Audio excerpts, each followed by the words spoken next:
Now, welcome to Worldchefs podcast. I'm your host, Ragnar, and you're listening to World on a Plate. And welcome to a very special episode of World on a Plate. Today, we'll be joined by Andy Cuthbert and later with Chef Manjit Singh Gill, our two candidates in the upcoming election for World Chef President. So let's hear from them both to better understand their vision for the future of World Chef. So I'd like to introduce in this episode Andy Cuthbert, presidential candidate. Andy has had an impressive career that took him from Melbourne to London to the Emirates in Dubai, and his career highlights including being general manager of the Jumeirah Group at various Dubai hotels, and he was the executive assistant manager in charge of food and beverage in the Emirates Towers Hotel, and he was executive chef at the Hilton Hotels in Dubai, among several other roles. And currently, he serves as the president of the Emirates Culinary Guild. So he's a Worldchefs Continental director for the Africa Middle East region, as well as the chairman of Worldchefs Congress Committee. So welcome, Andy, and thank you for joining us today. Thank you, Ragnar. An impressive intro. Thank you, sir. Long introduction. Yeah. Originally from Melbourne, though, all the way from Australia, where I did my apprenticeship as a cook back in the day in Melbourne through the TAFE and Box Hill College regime, 4-year apprenticeship, which was good. That's how we started, washing the dishes and chopping beans. Right. So tell you, what got you started in the culinary industry? I think it was just left school in high school, sort of fell out of high school in year 11 and needed a job, needed to have a look at what we could do. Started working for my cousin in his banqueting setup down in Kew, overlooking the skyline of Melbourne in a 9-hole golf course. And there was a little banqueting reception centre we used to do. So I used to work in there. Then I finally got myself an apprenticeship in small restaurants out in the eastern suburbs. And then I moved into hotels, first a boutique hotel, which was very nice, called the Rockman's Regency. And then I landed a great job in the Melbourne Hilton on the Park. So I worked as a commie in there and a demi-chef as back in the day with Peter Wright, who was my chef de partie, believe it or not, who's our Continental director for Australia Pacific region. So yeah, so then I sort of got into the hotel business. But yeah, the drive to be a chef, I don't have memories of cooking with my grandmother and picking apples in the backyard. We used to pick lemons in the backyard and go up in the bush and pick fresh berries. But yeah, it wasn't, my mother was a kindergarten teacher. My father was a motor mechanic, so it's not sort of in the blood, so to speak. But it was a role and a job opportunity that I then fell in love with, basically. Wonderful. And so looking back at your career, is there a particular moment in your career that you're especially proud of? I think when I joined the Hilton Group, my mother was well proud, and they told us in Hilton, they said, when you work for the Hilton and people ask you what you do for a job, you always say I work for the Hilton, I am. That was quite impressive, because back then in the mid 80s, it was the hotel company from a food and beverage standpoint to work for. So I think that was great. Running the food and beverage operation at Emirates Towers Hotel from mid 2000s to 2010, that was well impressive, because that was the best business hotel in the Middle East, second best in the world. Our food and beverage operation was cutting edge. We had 19 restaurants. We had some unique offerings back then, as Dubai and the UAE had started their culinary and gastronomic sort of journey to where we are now in the city. And to be part of that was something special. Pulling lobster pots out of the English Channel in the Jersey, memorable. Hard work, but memorable. Just cooking with some great chefs from around the world as well, and being taught by some super chefs in the UK when I worked at the Hilton Hotel in the UK. So many great memories, but always memories of great people that pushed me, great memories of people that were there for me, but also saw a little bit more in me than they saw in others. So they were the ones that sort of pushed me out of hotels into restaurants. My lecturer, Bernd Uber, my old friend Vladimir Hadrul, who was a great hotelier and pastry chef from the Czech Republic, who we worked together when we were in the restaurants, when I was still an apprentice, and Mick Mizzen, Patrick John, all these people, that Gerhard Hardik, who was the vice president of Hilton Hotels here. So many people pushed me along, and then within Worldchefs, it was really getting into the association through our Emirates Culinary Guild, which we formed in '92. Our president back then, Mike Lee, and Alan Tong, God rest his soul, who was our coordinator. These two were the founding fathers of the Emirates Culinary Guild back in '91, '92. They went to Stavanger in '94, where we got our charter into the World Association of Chef Societies. And then we sort of got into the guild by chance, and of course, being in our guild, we were members of the World Association, and then that's how I sort of got into the World Association. And then we did our Congress in 2008, and during that time, I was lucky enough to then host Dr. Billy Gallagher here as well. So he came, and from then in 2002, we'd done the first Bill Gallagher Forum in Kyoto. Then we happened to, get in contact with Billy, because Billy was our mentor and one of the people we relied upon for our region to guide us, and the South African Chefs Association, and Billy being the past president and then the honorary life president. So Billy then sort of said, "Hey, listen, Australian boy, you look after my Bill Gallagher Forum, you look after the young chefs." And that's how myself, Alan Oriel, who's the present chairman of the Young Chef Development Team, Jasper Jack, who's the assistant, Jodie Ann Purton from South Africa, and Dale Lyman from Australia. That's how we sort of got together as the first Young Chef Development Team. So that was a push, again, from people that saw something in us. And then in the Congress in 15, I think Billy sort of mumbled some sort of words, give the Congress chairman to a busy man. So Charles Carroll gave me a call. He said, Billy says, so if Billy says, you got to do. And that's how I really then got into the, solidly into the committees and into the workings of the World Association. So all the way, slowly at the beginning, then 2008 with the Congress, that was interesting. Ferdinand Metz, he was the president then. Through our competitions, we had Dr. Zygmunt Schaber come. We worked with so many great judges and great mentors of other chefs associations globally.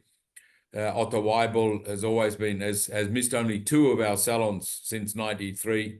So people that we respected highly because of what they did within the culinary world, but also for what they did for the World Association of Chef Societies through their individual associations. That's what drove me and drove our guild, along with Chef Uwe Michiel, who was our president for 24 years, while I was the chairman for 24 years. And we worked very closely with the team here.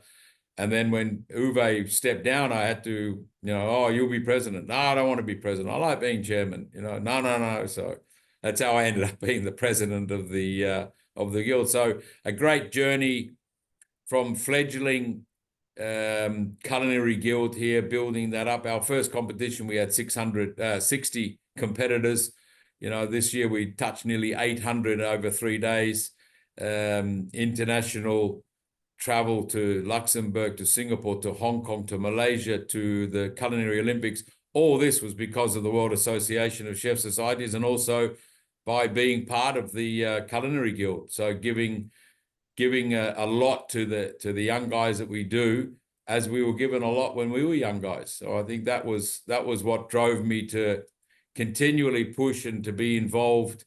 And then when I was asked to be the Continental director for the region, no problem, stood up for that as well. So luckily enough to have many hats, lucky enough to work for a company that understands what I do.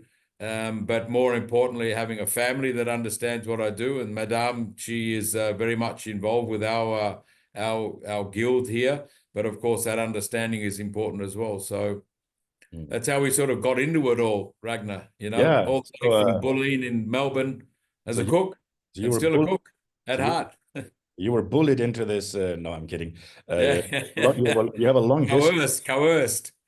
You have a long history within Worldchefs, and so why did you originally, or why? I guess the question would be, what is driving you to still be involved so much in Worldchefs? In 2016, I asked the board that in 2028 we must go to Paris for the 100th anniversary. Yeah, and over the years, I've seen that what we do is great. What we've done is fantastic. In 96 years, we've got 4 years to go till we hit 100. And I think that what we can do together with the 105 plus minus associations globally, we can drive forward, as we've always wanted to be and desired to be, the global voice of chefs and cooks around the world. And I think there's so much more we can do. I believe that we have such a great base that we can achieve much more than we already have. And if you look at where we've come from just in the last 15 years with the setup of the association based in Paris, anchoring us to our historical roots, but also how else can we grow the industry? And then, of course, it's around our pillars of Worldchefs: development of the young, competitions, education, sustainability. You know, these 3 or 4 main focuses that we have so important. And, you know, when we talk sustainability, it's not about green planet and, you know, recycling cardboard. No, it's about sustainability of the industry. That's what we do for the young people, how we educate, how we're going to upskill our people, how we're going to continually sustain our own industry. And I think we as the World Association, that's our responsibility to make sure that we lead that. So I think there's, you know, I think I'll always be involved somehow, somewhere. Even, you know, if you know, even with the Emirates Culinary Guild, we're still here, and I've been a member since '92, one of the founding members. But it's an enjoyable hobby on my day off, you know. So it's, and we're all volunteers at the end of the day, Ragnar, you know. So, and I think that's important for people to understand as well, that we, you know, the people that are committed to Worldchefs are volunteers, yeah. And then we do it because we love doing what we do, whether we do the Worldchefs Without Borders, like Chef Wilmot Leong, you know, he drives that with his committee. We got Chris up in the States driving sustainability. We had John Clancy so many years in education. You know, we have all these great people that do it for free. So that for me is an incentive, and it drives me to continue what we've started all together as well. Yeah. So how do you think your career and where you come so far, how has that prepared you for the possibility to lead the Worldchefs members as president? I think I've been very lucky, Ragnar, to come from the suburbs of Melbourne in Australia, work in restaurants, taken the courage and the opportunities that were afforded to me to move and not just stay in the comfort zone all the time, to move into the hotels, but then to step away from your home country. I left Australia in 1988, and I'm still not planning to go home just yet. So I've been away a very long time, but I've always taken opportunities that have been afforded to me. I've always put my hand up to do a little bit extra. But the greatest thing I've done, I've been exposed to more than just the kitchens. I've been exposed to wider field of business, wider fields of marketing, wider fields of sponsorship, wider collaborations with governments, with NGOs, with, you know, we did the expo here in Dubai. We were very much involved with that. And our industry connects us with so many people naturally across the world. You know, we have so many friends and so many colleagues globally that we can reach out to, that I think I've just been able to learn. And then with the business side of things, the last 30 plus years in the UAE, yes, coming out of the kitchens, but also maintaining that planning and responsibility, doing incredibly large events, negotiation, all that sort of structure within business, and understanding more than just the localized business, but more of a global approach, especially working with yourself and the team for the Congress, for example. You know, we travel to Singapore, We were looking at Russia. We looked at Greece. We looked at Malaysia. We did in Abu Dhabi. We're looking at Wales. So all this gives you another perspective of how to manage, how to lead. Right. And I've been lucky to lead large events. I've been lucky enough to lead not one hotel, but 3 different sectors. At the moment, I look after a hotel. I look after the events business of Madinat Jumeirah, which is the largest 5-star luxury catering, 11,000 square meters of leasable space in the UAE. So it's the largest event space. We do 6,000 people, 5,000 people, no problem. We're actually doing Salon du Culinaire for the last 3 days, you know, where we've expanded that right up from a last 2 years. It's been sort of a smaller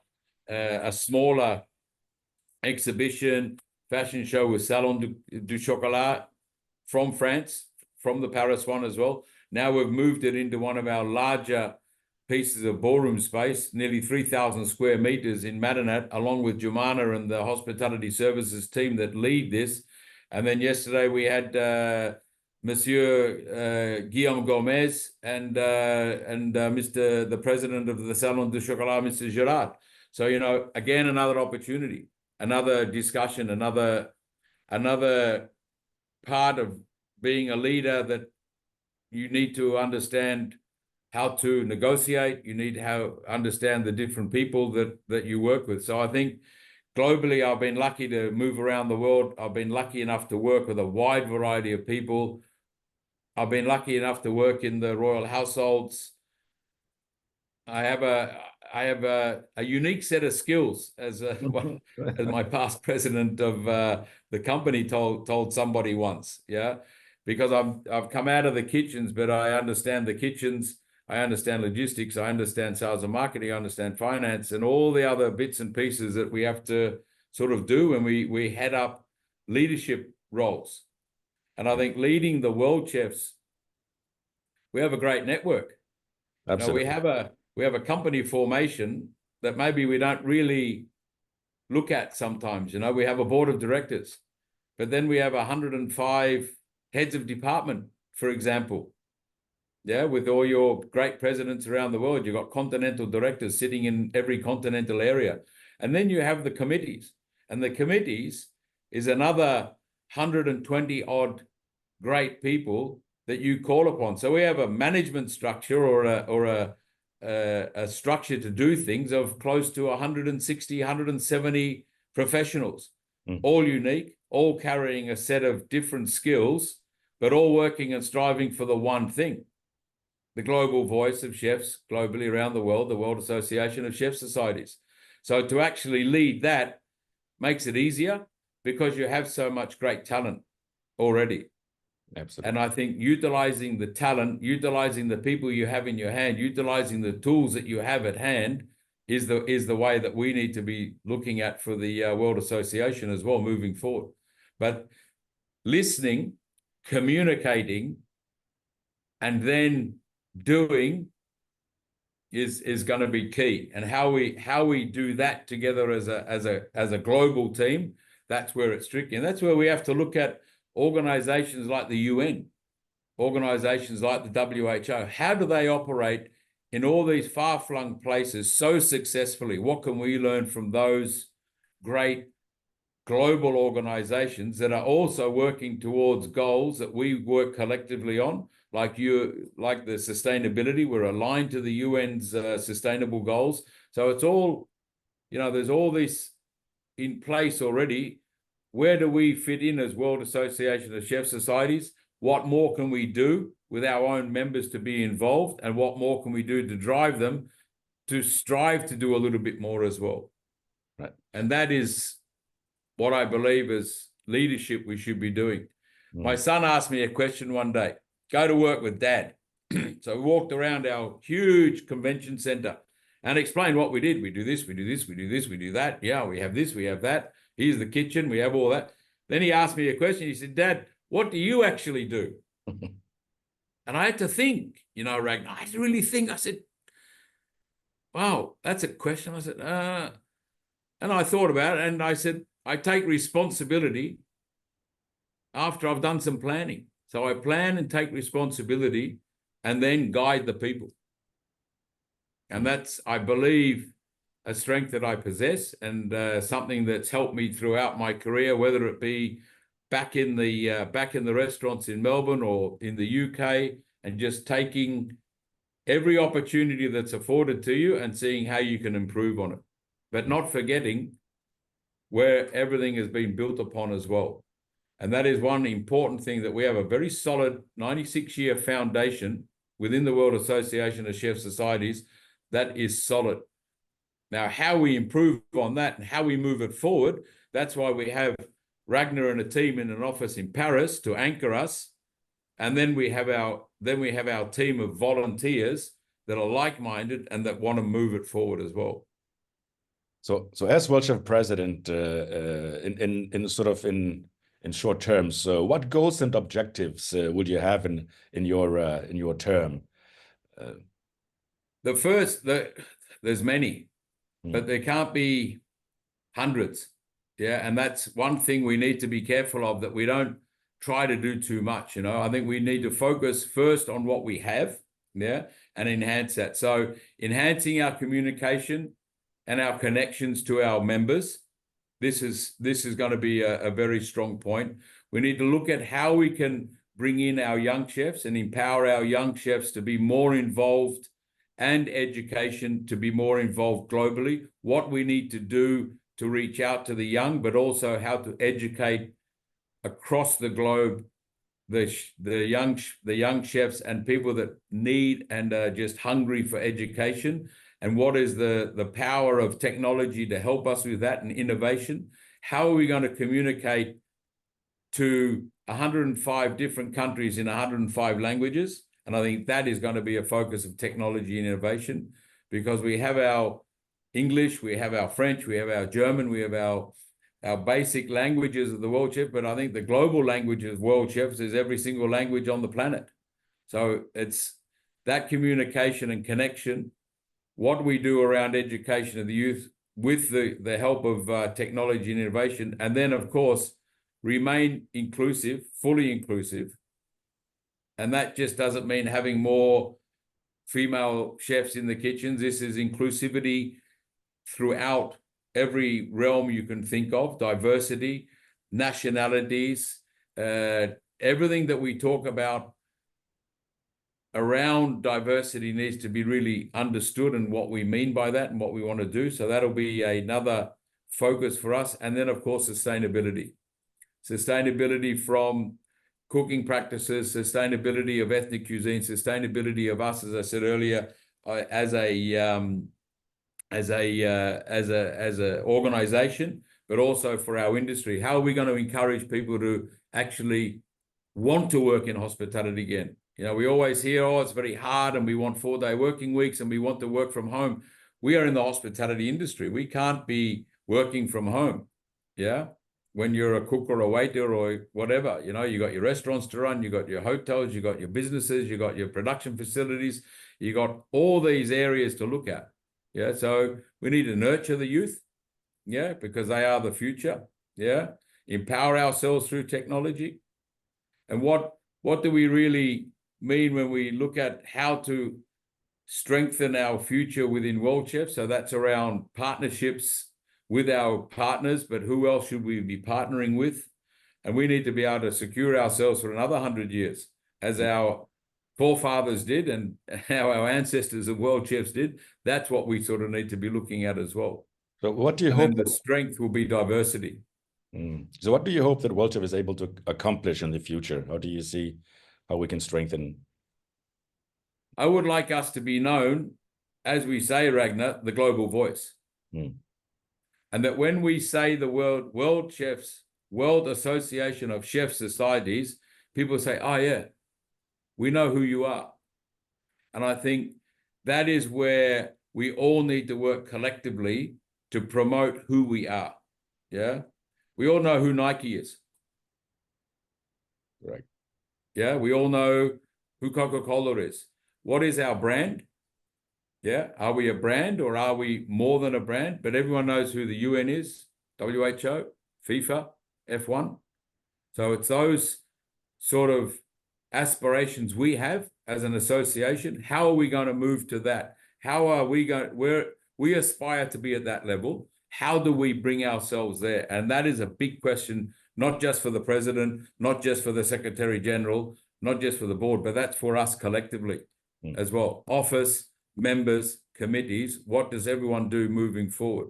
So I would like in the future that when we talk to people, they say, oh yes, World Chefs, we understand. We know who you are. We've heard about you, because we hear that very often globally. Who? World what? 96 years we've been here and still they don't know really who we are. And that is something that we work on. And that's no one's fault. That's just the way it is. Yeah, there's no laying blame here or whatever, but that needs to be improved. Yeah, and that's around communication, exposure. Correct. So yeah, thank you for that. And so looking into the the future, just to wrap up and close the discussion, in general, what do you think is the culinary industry's biggest challenge that lies ahead? One. Name one. No, only sorry. One. Okay, you can name two. Pick and choose. You know, on our team we have Alan from Luxembourg, Christine from Norway, Rick from Australia, Uwe that was here and in Germany, and they all tell us the same thing. And then you listen to the people in Africa or South America or North America or Canada or whatever, and they all tell you the same thing. We need to educate the young, and we need more education. And we have to teach the basics. Yeah. Again. Yeah. So I think that the growth of marketing of our industry through the television programs has been great because it gives you a highlight. But the reality is that we have many people globally that want to work, but need the actual skills training. So skills is the one thing that continuously comes up. Yeah. And then it's how, I think a big thing, if we can make a difference on this part, is how to move the ones that want to work, but for whatever reason, whether it's politically or whether it's visa-based or whatever, in different countries, how can we convince countries to allow our cooks and our chefs into their country to help their countries work? And then developing countries that have very little hospitality, culinary school or education, what we can do through our members to say to the tourism, the education ministers, if you allow us into your schools as world chefs, we could actually maybe inspire some of the young high school people or whatever age, 14-year-olds, 15-year-olds to step into the culinary world, into the hospitality world. And that maybe helps you develop your service levels, helps you develop your tourism industry. How can we communicate all that? But it's down to skills and training and education. And I think that is our biggest challenge. Yeah, it's not about how to cook a potato. It's how to cook a potato right, but also how can we educate more and get more skills? How do we upskill the people and get them ready to enter industry? Like you and I, Ragnar, we went to culinary school. Yeah, we did our apprenticeship or we did our diplomas and we did whatever it was. Now, many of our members around the world just don't have that opportunity. Right. So in a few words, Andy, how would you describe your presidency if you were to earn the role? What type of president would you be? Open, honest, transparent. Period. That's it. And that's all we need, Ragnar. Yeah. Absolutely. So thank you again, Andy, for joining us today, and I wish you best of luck next month. Thank you. Thank you, Ragnar, and I look forward to seeing everyone in Singapore. And at the end of the day, we do this for World Chefs. And whatever the outcome is, we continue to do this for World Chefs. Thank you, Andy. And thank you, Ragnar. See you all in Singapore. Thank you. And thank you all for listening. You're listening to World Chefs Podcast. I'm your host, Ragnar, and this is World on a Plate. So see you all in Singapore in about a month's time on the 20th of October. So make sure you have your ticket. Once again, thank you, Andy, and see you there. Thanks, Ragnar.